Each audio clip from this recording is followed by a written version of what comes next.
Olá! Hoje a gente vai explorar um dos maiores mistérios da história africana. Imagine só, uma civilização que ergueu muralhas de pedras gigantescas sem usar nadinha de argamassa, que ficou absurdamente rica com ouro e que, bem no auge do seu poder, simplesmente desapareceu.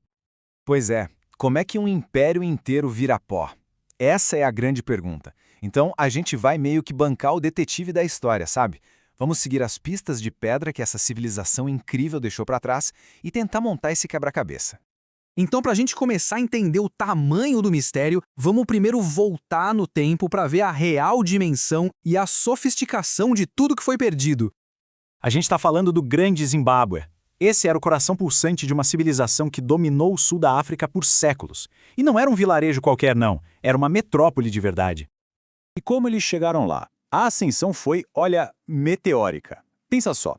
Eles saíram de pequenas comunidades agrícolas para se tornarem uma potência regional indiscutível em questão de 2 séculos. É um crescimento impressionante, né? Tá, mas e essa tal Era de Ouro? Como é que era? O que será que fez do Grande Zimbábue uma civilização tão poderosa e, principalmente, tão próspera? Olha, a resposta parece estar em duas coisas: localização e recursos. Eles estavam no lugar perfeito, bem no meio das rotas comerciais que ligavam o interior da África com o Oceano Índico. Então, eles controlavam o fluxo de ouro, marfim, cobre, e com essa riqueza toda, claro, eles conseguiram bancar uma sociedade super complexa e bem organizada. E aqui que a coisa fica ainda mais impressionante. As muralhas deles, algumas com mais de 11 metros de altura, foram todas construídas com pedras que se encaixavam perfeitamente, sem usar um pingo de cimento ou argamassa. É uma técnica de engenharia de cair o queixo. E olha, isso não é exagero meu não, viu? São palavras dos especialistas que estudaram as ruínas. Havia um nível de habilidade, de engenhosidade e até de estética muito avançado por trás de tudo. Não era só empilhar pedra, sabe? Era criar uma verdadeira obra de arte monumental. E a cidade não era só um lugar, era tudo. Era o centro político, o motor da economia e também a alma religiosa do reino. Ou seja, tudo de importante que acontecia ali. E tudo isso nos traz de volta para aquela pergunta inicial. Se eles eram tão poderosos, tão avançados, o que foi que deu errado? Vamos dar uma olhada nas pistas desse colapso. Bom, os especialistas não têm uma resposta única, mas existem algumas teorias bem fortes. Basicamente, elas se dividem em 2 frentes. De um lado, problemas, digamos, da natureza, secas muito fortes que levaram a uma crise de fome ou talvez o esgotamento dos recursos naturais da região. E do outro lado, os fatores humanos. As rotas de comércio podem ter mudado de lugar, enfraquecendo a economia, ou então rolaram conflitos internos e disputas políticas que desestabilizaram tudo.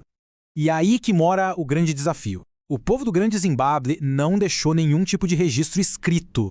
Então tudo o que a gente tem hoje são as pedras silenciosas, os artefatos encontrados e algumas lendas. Sem a versão deles da história, a resposta definitiva se perdeu no tempo.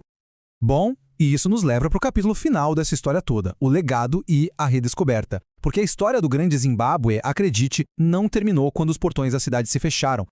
É incrível pensar como um lugar tão grandioso pôde simplesmente cair no esquecimento, né?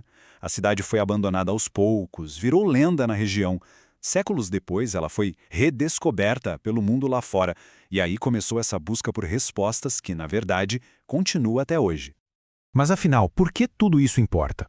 Porque a verdade é que, mesmo em ruínas, a influência do Grande Zimbábue nunca desapareceu de verdade. Seu legado cultural, arquitetônico, tudo isso ajudou a moldar a história de toda a região sul da África.